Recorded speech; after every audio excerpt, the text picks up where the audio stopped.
James Mason. I want to interest you in a new film that we've just finished at 20th Century Fox.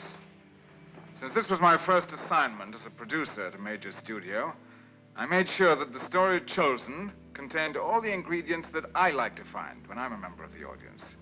I want excitement and entertainment in its broadest sense, but I also insist that the human issues involved are of the sort that might reasonably crop up in the everyday lives of all of us. Our story is based on just such an issue.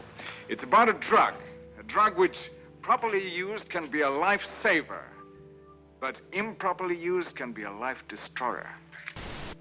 Hardly a day goes by without new and shocking revelations in the nation's press about this drug.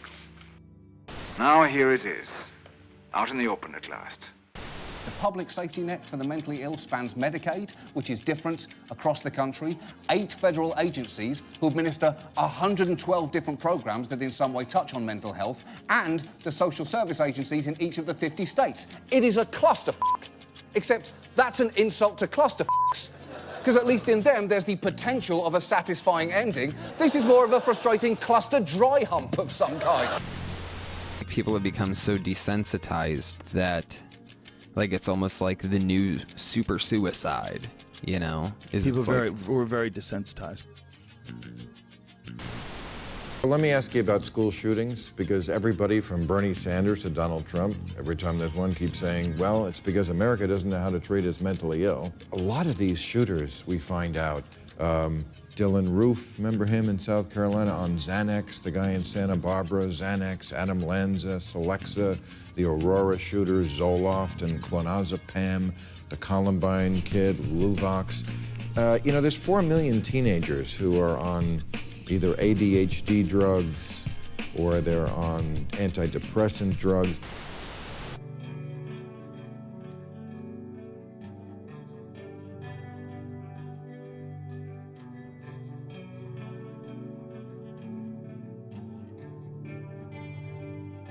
I'd be the happiest person in the world if people didn't have to take prescription medicines. It was kind of funny because when I was in the hospital, I felt like a pharmacist or a nurse ordering pills. I could be a nurse or a doctor. Oh, we need the Trilofan, the lithium, and we need the lithium carbonate, Escalith, and then we need the, let's see what else, the thyroid pill, the statin for the cholesterol, and what else? If I don't take the meds, and I keep on not taking the meds, I lose a lot of weight, I look real healthy, and then I start to get real dirty, and I lose control of my thinking, I lose control of everything. Because that's the way bipolar situation is, anxiety and depression, and anxiety and depression.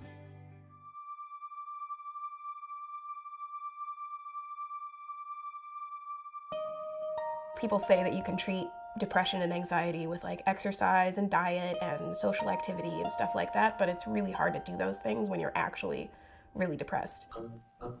Here's what you need, How to Relax. Just start reading it. It does feel like you're in a depression, like you're in a pit. Like you feel helpless, like you can't get out. You feel ashamed about things that are like not a big deal and that normally you wouldn't feel so bad about. Little things will get like a big emotional response that normally wouldn't happen. All the negative emotions that you would feel are really amplified and just weigh on you. Like just a small thing could just send your entire day. Just waste it. It's just gone now. Like you just feel like crap for the rest of the day because of this one little thing that normally wouldn't have mattered. It's like you're very delicate almost.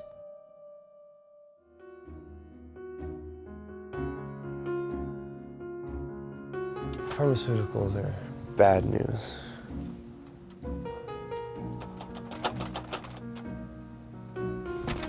the fuck?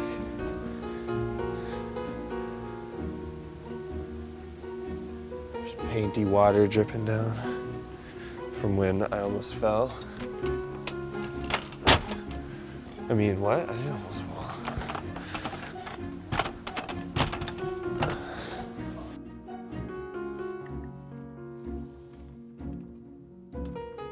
Pharmaceuticals are the worst thing for you. Like, it's literally like all of the illegal drugs are the ones, like, some of them have cures that last months for certain illnesses, whereas, like, that's why they're illegal. It's because rather than having to take it twice a day and having to refill a prescription every month and pay a hell of money, you can just do it once. So, like, mushrooms can reduce anxiety and stress for up to 6 months at a time. But no, they want you to take antidepressants and stress relievers and Xanax and get you addicted to shit and then tell you it's bad to be addicted, but it's like, well, you're the one that's making it like this. Like, stop making it, and maybe people will get addicted. We're not blaming the person who's taking it. We're blaming the parents and the doctors, the pharmaceutical companies, whose goal, after all, is not to make people well. Their goal is to sell more drugs. So how would you describe yourself then when you have to go get these medications? In a panic and totally sad and totally upset and totally lonely.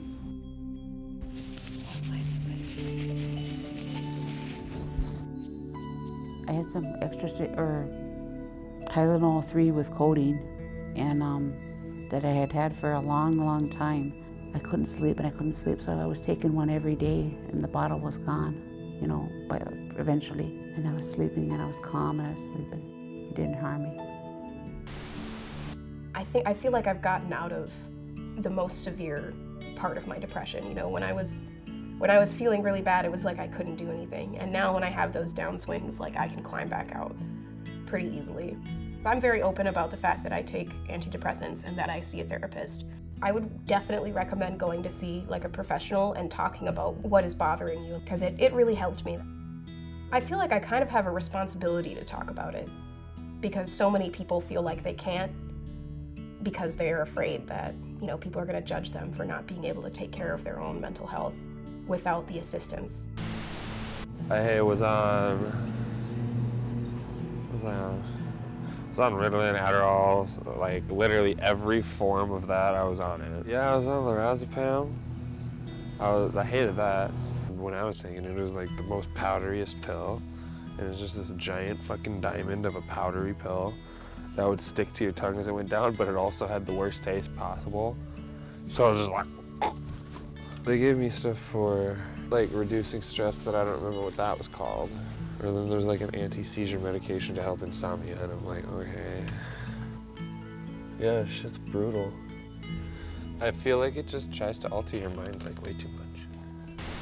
I think the gateway drug for kids is this. I don't think it's beer, I don't think it's pot. I think they get our kids hooked on this shit. Some of them need it, but maybe we use way too much. They're fake cures. That's why I just started smoking weed. Like, it literally cured all of those things. But no, gotta be illegal everywhere. Fucking Reagan. That's looking good. I've talked to a lot of people who struggle with their mental health, and some of them are very against medication. And I think part of it is because of the stigma. You know, you don't want to be on a happy pill. You want to just be fine by yourself, and you don't want to admit that you need help. And I feel like if we're, as a society, if we're more open to admitting that this is a real problem, that people need help with it, then individuals are going to be more likely to get the help that they might need. I've had people tell me that medication is for weak people and that I should be able to take care of this some other way. There's nothing wrong with you. You know, it's just the chemicals in your brain. It's not like a reflection of you personally. It doesn't mean you're a bad person or a weak person or not worthwhile or something. It's just you have an imbalance in your brain. Not to mention the healthcare in America. They just, like, the only place that it's just so expensive The cost to manufacture a saline IV is $1, and yet the cost to get a saline IV at the hospital is $400. So it's like they're literally multiplying the production cost by 400. Like, who the fuck does that?